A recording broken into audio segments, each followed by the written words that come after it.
So, Golden Volcano of Divine Love is the title. Why is that the title? Anyone can guess? Because Srila Śrīdhara Maharaj wrote an epic poem, 72 verses, I believe it was, Prema Dhamma Deva Stotram, in Sanskrit. Incredible poetry, exactly in perfect meter that Rupa Gosvāmī used in some of his poetry.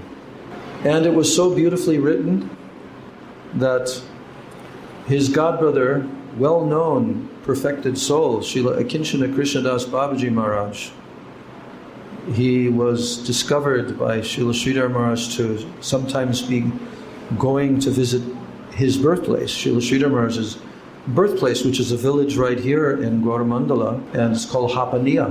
So Srila Śrīdhara Maharaj, because he's his godbrother, Babaji Maharaj, why you are going? I heard you are going there. I'm getting reports, because Srila Śrīdhara's family members are there, so he would get reports that he's circumambulating the birthplace of Srila Śrīdhara Maharaj and all of that, taking the dust on his head. So Akinchana Krishnadas Babaji Maharaj answered, I consider the poetry that you have written to be practically on the same level as Srila Rupa Gosvāmī. And he loved to sing many verses. I think he probably had memorized the entire Prema Dhamma Deva Stotram. And he used to sing key verses from that all the time in his kirtan, in the middle of his kirtan.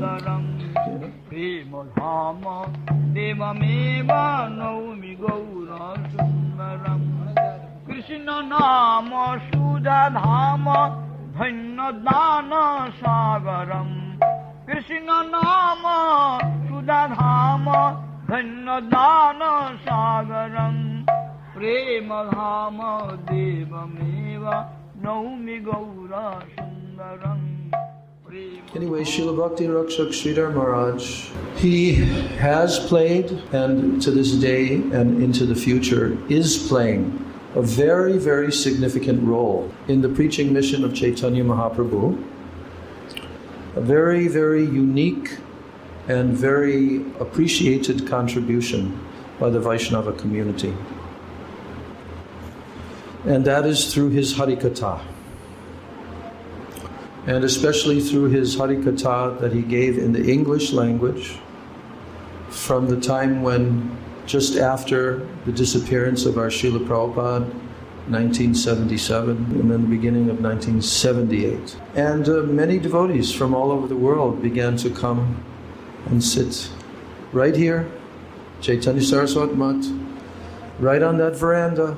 There's two different places Srila Śrīdhara Maharaj would sit. One was in his chair, and then the other was facing the Ganga in the backside. And they would put a bed with a mattress and a pillow behind him, and he would sit there, and he would give incredible Harikatha while all the devotees were sitting on the floors in the L-shaped kind of area going all the way back like that.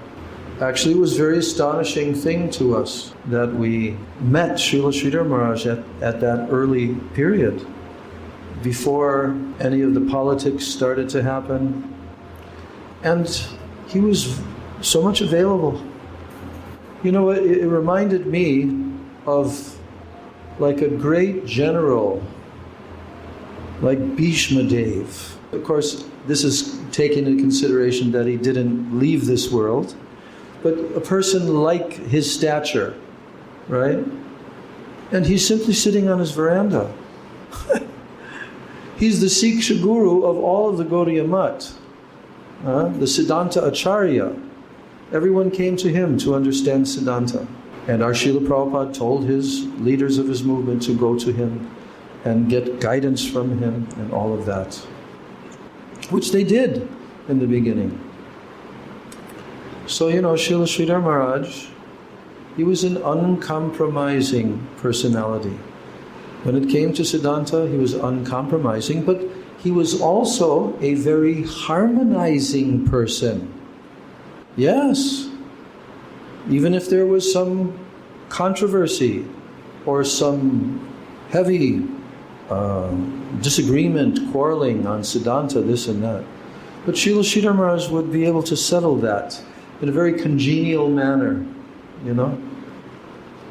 Because he was not an aggressor. That's what he always told about himself. He has different ways in which he would describe his own nature.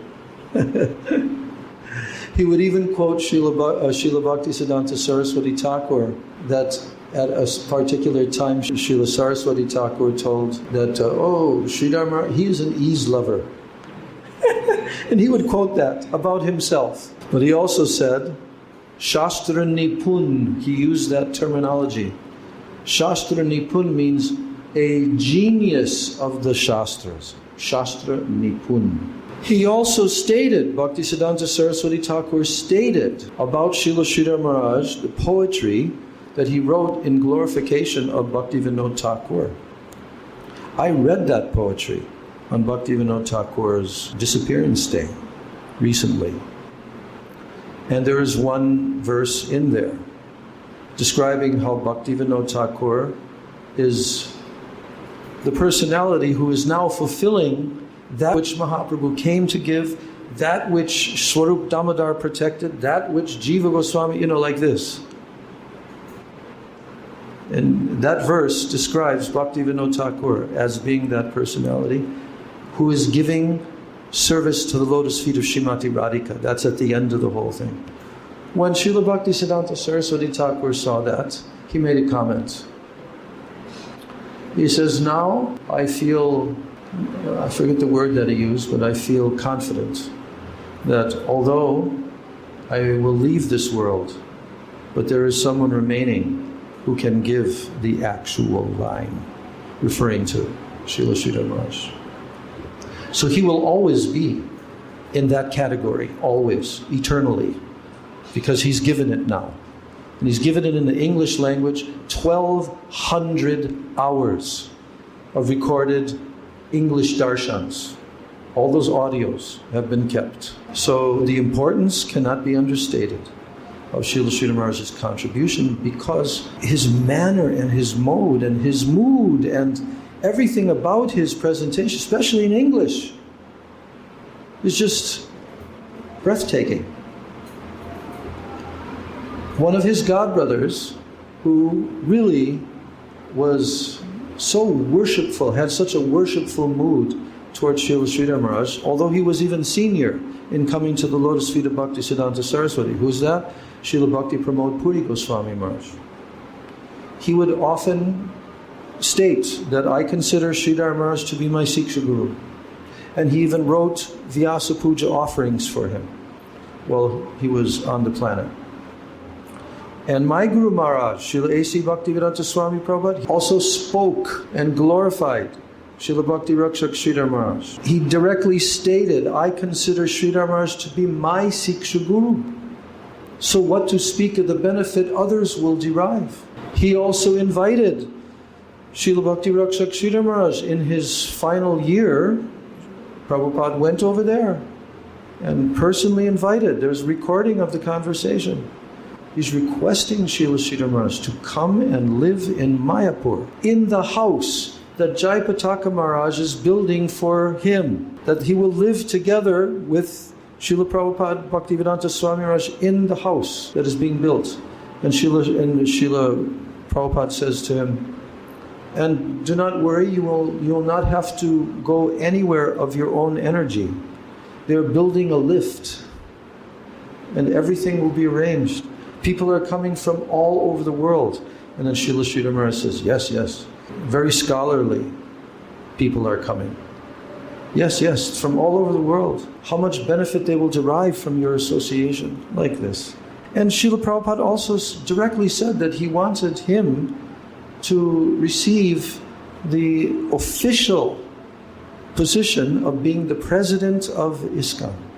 Plus, Śrīla Śrī Bhakti Rakshak Śrīdhara Maharaj is the one who presented the idea, his proposal, to our Śrīla Prabhupada that same year in 77. I think it was 77. No, it was before that. It might have been in 75 or 76. He had intimated to our Prabhupada that he had a very heart-nurturing desire. Previously, over many years ago. He wanted to build a facility, a structure on his property there, which would depict the journey of Gopakumara in the Brihad Bhagavatamrita. Because Brihad Bhagavatamrita is one of the favorite shastras of Srila Bhakti Rakshak Śrīdhara. And he wanted to show the journey, with the structure. So when he said that to our Srila Prabhupada, then Prabhupada remarked, that will be built there in Mayapur, and it will be built under your direction. This temple that's coming up here is Srila Śrīdhara Mahārāja's idea. Okay? Yes. Yes. Temple of the Vedic planetarium, showing the structure of the universe. Now there's some history about how that evolved, and I was inquiring from one of my godbrothers, disciple of Srila Prabhupada, Pancharatna Prabhu, at the time when Sahadev Prabhu left his body. I met him at that time, and I was expressing to him that I just wanted to know some of the history over the years, because I thought that Prabhupada had already designated a place far out in the rice fields, way far away from where the current structure is going up. So he clarified a lot of that to me, and Prabhupada did actually lay a cornerstone there also. So, but at any rate, over the years, there were different conversations where Srila Prabhupada is talking with his scientist devotees. And he's telling them, you study Srimad Bhagavatam 5th Canto, then you come to a conclusion how this should be done. That temple was coming in that kind of a form that it would be like a planetarium, is Srila Śrīdhara Mahārāja's idea. And Prabhupada took that without him even asking. He said, yes, it will be built there, and it will be built under your direction. People all over the world now, because his books have been translated into at least a dozen major languages, even Chinese language. You know what Bhakti Pramod Puri Maharaj told? Because he would hear, and he would also read the books that were produced while Srila Śrīdhara Maharaj was still on the planet, starting from the early 1980s, from his English darshans. So he was well aware of what Srila Śrīdhara Maharaj was speaking to a Western audience. And he remarked at that time, actually, this is so unique what he is presenting here. He has not even previously spoken this in Bengali language. So therefore, all of his books should be translated from English into Bengali. Usually it's the opposite, Bengali to English. That's how important are Srila Bhakti Rakshak Śrīdhara Mahārāja's books. And from the English, they've been translated into all these languages. French, Spanish, German. I mean, they're all over the world. All different world languages. Yes, Devamai. She translated his books into Bengali. She did? That's the first time I'm hearing this. Wow. Wow, this is epic. Hare Krishna. Here's the introduction to Srila Bhakti Rakshak Śrīdhara Mahārāja's Golden Volcano of Divine Love. And I was saying that the reason why this title is there, he'll explain that. But his epic poem, Prema Dhamma Deva Stotram. So Mahaprabhu is called Prema Dhamma Deva. That's how he's referred to in that stotra. Eva Nomi Gaura Sundaram. To my beautiful golden Lord Gaura Sundar, who is the Prema Dhamma Deva, who is the very abode of prema. But amongst those shlokas, there's a shloka that describes him, and it will be in this introduction, you'll hear that. It describes Mahaprabhu as a golden volcano. And the lava that comes from the golden volcano is his Vani, Sikshastakam. So, here it goes, I'm starting. Sri Chaitanya Mahaprabhu preached the full-fledged theistic conception given in Srimad Bhagavatam. Now, years and years ago, I remember seeing that terminology. Full-fledged theistic conception. In English language, full-fledged means the complete, the entire, not with anything minimized. Full-fledged. Because the theistic conception means who is God? Who is God? What is God? What is the absolute truth? What is the source of the creation? What is all of these existential questions? That's the topic of theism. To try to understand, is there God, is there not God? What, if there is a God, if there's a creator, if there's a source, what's the nature of that source? All of these things. So, the Vedas, they answer this question. All throughout the Vedic literatures, this question is dealt with. Whether it be the original 4 Vedas, Puranas, Mahabharata, all of that. But it becomes more and more condensed and more focused in detailing what is the actual highest conception of the absolute truth. And therefore, the philosophical presentation of the summary of the entire philosophical conceptions of all the Vedic literatures was written by Śrīla Vyasadeva, and it was titled Brahma Sutra, Vedanta Sutra. And there, the complete philosophical conceptions are given. But yet, we know that it's lacking. It's not full theistic conception. Then what did he write after that? And the whole story we heard the other day in Guru Purnima, how Vyasadeva then received the mercy of Narada, and then he meditated, and then he wrote Śrīmad Bhagavatam. So the Śrīmad Bhagavatam is the full theistic conception. No other literature can compare with it. No other literature, not even close. So he's saying that that's Mahaprabhu, this is what he preached. When Mahaprabhu descended, Sri Chaitanya Mahaprabhu preached the full-fledged theistic conception given in Śrīmad Bhagavatam. So Śrīmad Bhagavatam, it mainly deals with the comparative study of theism and also the ontology of Krishna consciousness. What does ontology mean? Okay, ontology means the study of the origin of a particular subject or a particular object. So here he's saying that the Śrīmad Bhagavatam studies comparative study of theism and the ontology of Krishna consciousness. How does Krishna consciousness, how does it derive?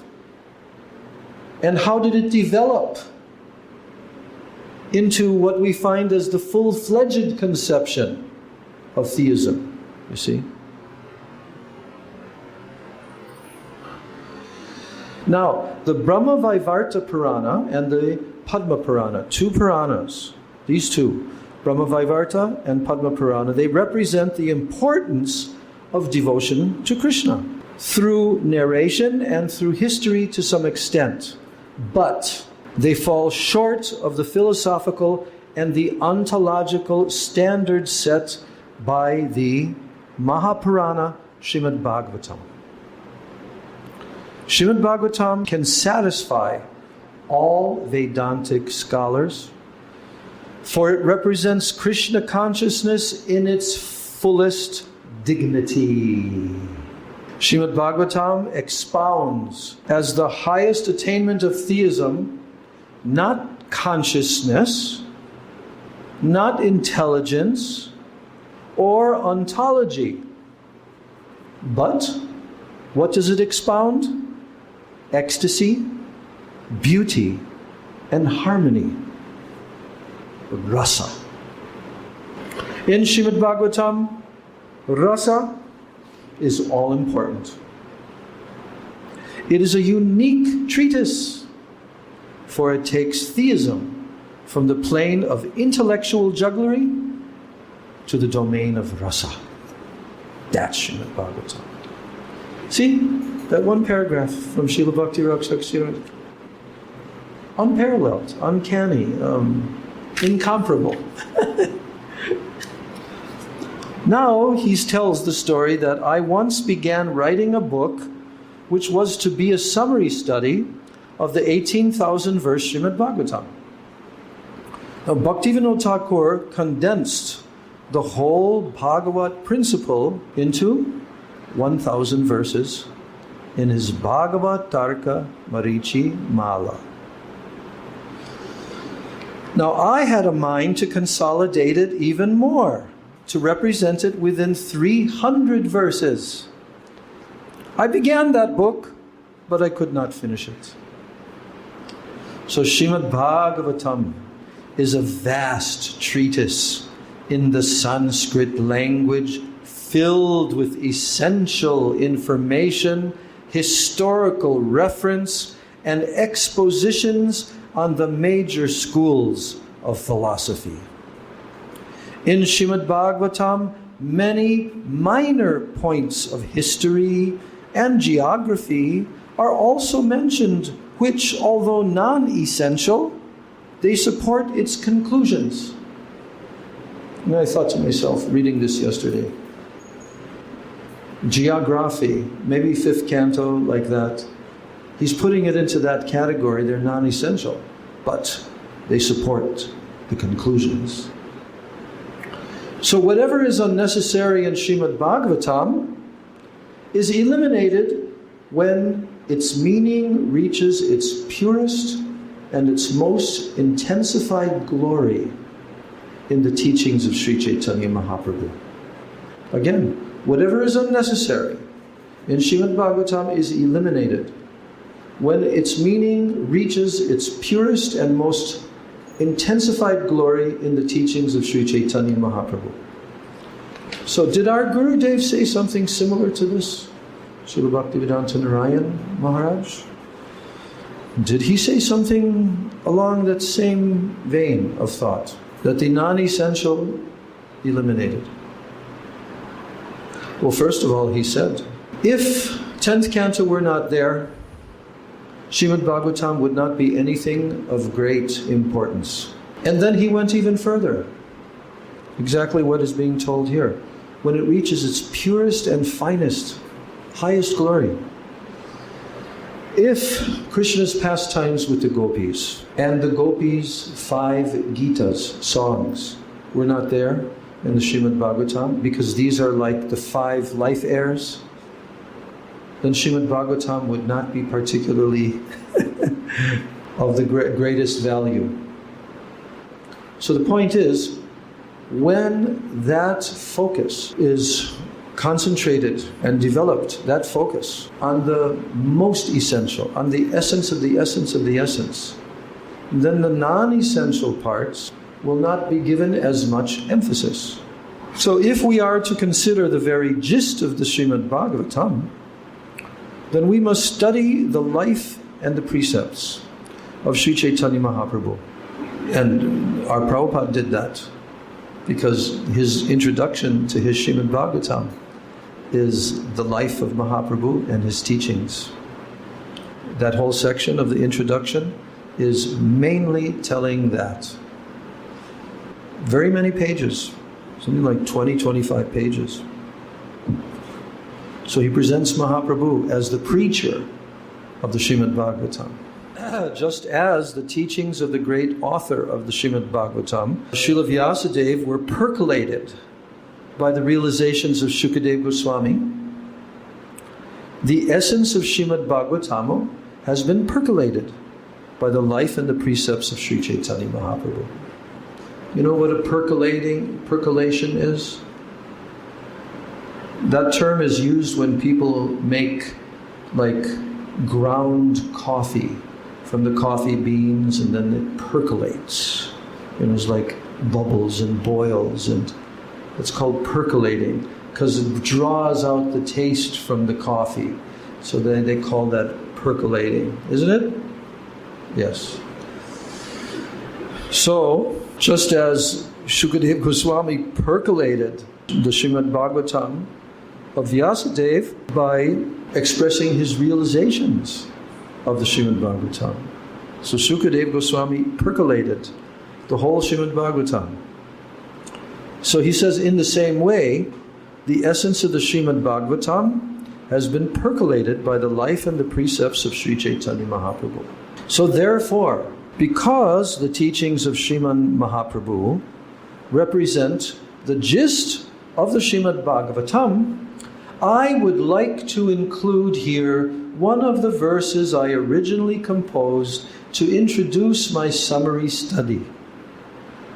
It glorifies the position of Gadadhar Pandit, the most intimate associate of Sri Chaitanya Mahaprabhu. Gadadhar Pandit used to read Srimad Bhagavatam in Jagannath Puri at the Tota Gopinath temple. He would read, and Srimad Mahaprabhu and the great devotees like Swarup Damodar, Ramananda Roy, they were in his audience. Here's the verse. Nilambodhi tate sada svaviraha kshepanvitam bandavam Srimad Bhagavati Katha Madiraya Sanjivayam Bhatiya Srimad Bhagavatam Sada Svanayana Shrupayanai Pujayan Gosvāmī Prabharo Gadadhara Vibhur Bhuyat Mareka Gati. His introductory verse that never made it into print, because that was going to be his summary study of the Bhagavatam.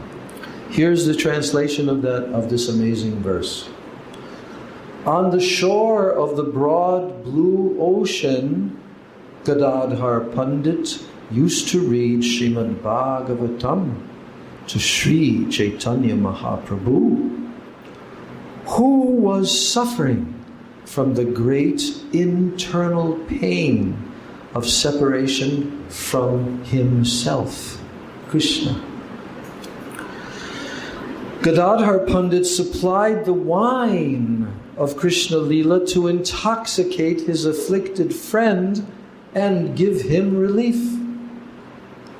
As he read, tears would fall from his eyes like flower offerings onto the pages of Srimad Bhagavatam. May the pleasure of that brilliant personality, Gadadhar Pandit, the best of the Goswāmīs, be my only object in writing this book. So, the title of this book is The Golden Volcano of Divine Love. So he spoke this introduction when they were going to print the book, and they told him. So he gave this lecture. So the title of this book is The Golden Volcano of Divine Love. Sri Chaitanya Mahaprabhu felt a great pain of separation from Krishna, which burned like fire and was expressed as the Sikshastakam. This is explained in Prema Dhamma Deva Stotram. Here's the Sanskrit slok. Shri Swaruparaya Sangha Gambirantya Leelanam Dvadashabda Banhi Garbha Vipralamba Sheelanam Radhikadi Rudha Bhava Kanti Krishna Kunjaram Prema Dhamma Deva Eva Nomi Gora Sundaram. Diving deep into the reality of his own beauty and sweetness, Krishna stole the mood of Radharani, and garbing himself in her brilliant luster, he appeared as Sri Chaitanya Mahaprabhu. For the last 12 years of his manifest pastimes, he was deeply absorbed in the mood of union and separation. And he shared his heart's inner feelings with his most confidential devotees. In the agony of separation from Krishna, here it is, volcanic eruptions of ecstasy flowed from his heart, and his teachings, known as Sikshastakam, appeared from his lips like streams of golden lava. I fall at the feet of Sri Chaitanya Mahaprabhu, the golden volcano of divine love. You never heard that before, or did you read it before? You did. Okay. So, He was vomiting the fire of painful separation from Krishna in the form of the Sikshastakam. And therefore Sri Chaitanya Mahaprabhu is compared to a golden volcano, and the Sikshastakam is compared to divine lava. Sri Chaitanya Mahaprabhu has taught us that separation is the highest principle in divinity. And just as the most intense conception of ecstasy is association with Krishna, so the most intense conception of pain is separation from Krishna.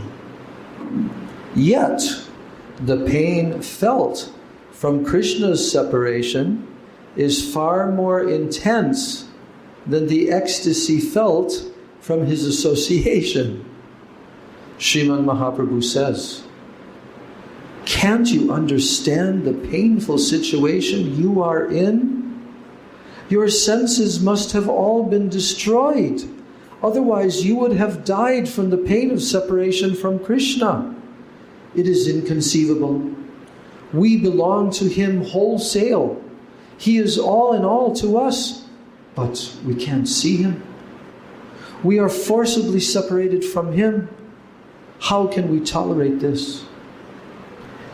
Okay, and here's a quote that I was very surprised to see.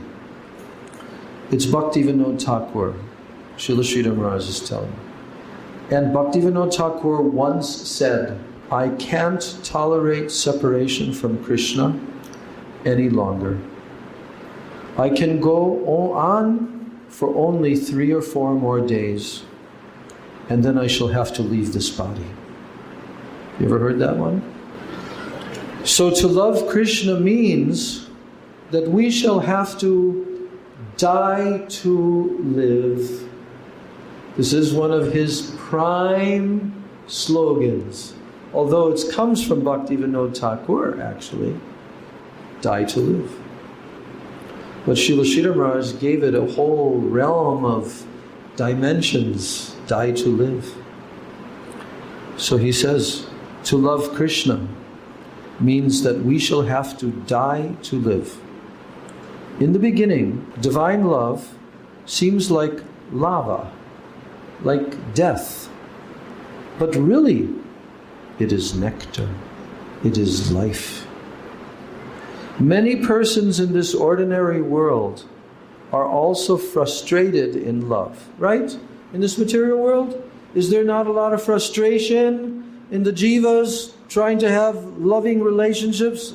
So he's saying, many persons in this ordinary world are also frustrated in love. They sometimes go mad and they commit suicide because they can't tolerate the pain. But the pain which comes with separation from Krishna, although compared with lava, it is not injurious like lava. Kaviraj Gosvāmī explains, here's the quote, "Bahye visha jvala hoy, bitore anandamoy, Krishna premar adbhuta charita." The wonderful characteristics of divine love of Krishna is that although externally it works like fiery lava externally, but internally it is like sweet nectar that fills the heart with the greatest joy. This is the definition given by Kaviraj Gosvāmī. If a devotee who's aspiring to become a devotee of Lord Chaitanya doesn't understand this, they will never be able to understand Mahaprabhu. Because sometimes we see mundaners, they hear about the suffering external of Mahaprabhu. They say, "Oh, this is horrible. Oh, this is horrible." Because they don't know this fact. Bitore anandamoy, internally, anandamoy, complete ecstasy. But bahye visha jvalahoy, like poison, burning like poison. Externally, it appears that way. Krishna premar adbhuta charita. This is the amazing characteristic of Krishna prema. Although he felt the greatest pain of separation from Krishna, Mahaprabhu, still within his heart, Sri Chaitanya Mahaprabhu experienced the deepest ecstatic joy. Otherwise, why did he descend in a golden form? Why did Mahaprabhu descend in a golden form? With the bhav and the kanti of Srimati Radhika? Was he coming to suffer? No. We read the whole 4th chapter of Adi Leela. He was coming to taste the ecstasy that Srimati Radhika experiences. Never ever deviate from this understanding. Mundane and materialistic devotees, they can't tolerate. But those who are Premi Bhaktas, Rupanuga Vaishnavas, followers, really true followers of Sri Chaitanya Mahaprabhu and his disciplic succession, they all know that Mahaprabhu was tasting the highest ecstasy that is available in the entire creation. Although he felt the greatest pain of separation from Krishna, still within his heart, Sri Chaitanya Mahaprabhu experienced the deepest ecstatic joy. The ecstatic symptoms manifested by Sri Chaitanya Mahaprabhu, have you ever read about those? Did you ever read about Mahaprabhu's ecstatic symptoms that he manifested? Antya Leela, Chaitanya Charitamrita. So he says here that those ecstatic symptoms manifested by Sri Chaitanya Mahaprabhu have never been found in the history of the world or even expressed in any scripture. In him, we find the highest conception of the ultimate reality. And this is explained in my Prema Dhamma Deva Stotram, shloka number 66. So now we're getting near the end of because 72 shlokas. Atma Siddhi Shavalila Purna Sokya Lakshanam Swanubhava Matta Nritya Kirtanatma Vantanam Advayaika Lakshya Purna Tattva Tat Prat Param Prema Dhamma Devam Eva Nomi Gaura Sundaram. Here's the translation. This is the all-conquering conclusion. The highest conception of the ultimate reality must also be the highest form of ananda, ecstasy. Sri Chaitanya Mahaprabhu is Krishna, who is ecstasy himself. And he is tasting his own sweetness and he is dancing in ecstatic joy. His own holy name is the cause of his ecstasy, expressed as dancing. And the holy name is the effect of his ecstasy, expressed as chanting. And the cause is the effect. The dynamo is creating ecstatic energy. You know what a dynamo is? If you have any electric power station, there is a machinery in that power station that is called the dynamo. It's what generates the electricity. So the dynamo is creating ecstatic energy which makes him dance. And his chanting distributes that ecstasy to others. Final sentence. In this way, by every word from his lotus mouth, and by every gesture and movement of his beautiful golden figure, Sri Chaitanya Mahaprabhu performs his ecstatic pastimes of divine love. Gaur Premanande. Shri Gauranga Mahaprabhu ki jai. Jai Prema Dhamma Deva Stotram ki jai. Sachinandan Gaur Hari ki jai. Anantakoti Vaishnava Vrinda ki jai. Samagata Gaur Bhakta Vrinda ki jai. Grantara Srimad Bhagavatam ki jai. Grantara Shri Chaitanya Charitamritam ki jai. Nitai Gaur Premanande. Okay, we'll end here for today. And on Sunday, I'm going to read the biographical literature of Śrīla Śrīdhara Mahārāja. And then on Monday, we go there. Maybe we'll even continue a little bit after. We'll see. Like on the next Tuesday. We'll see. Very difficult to discontinue reading Śrīla Śrīdhara Mahārāja.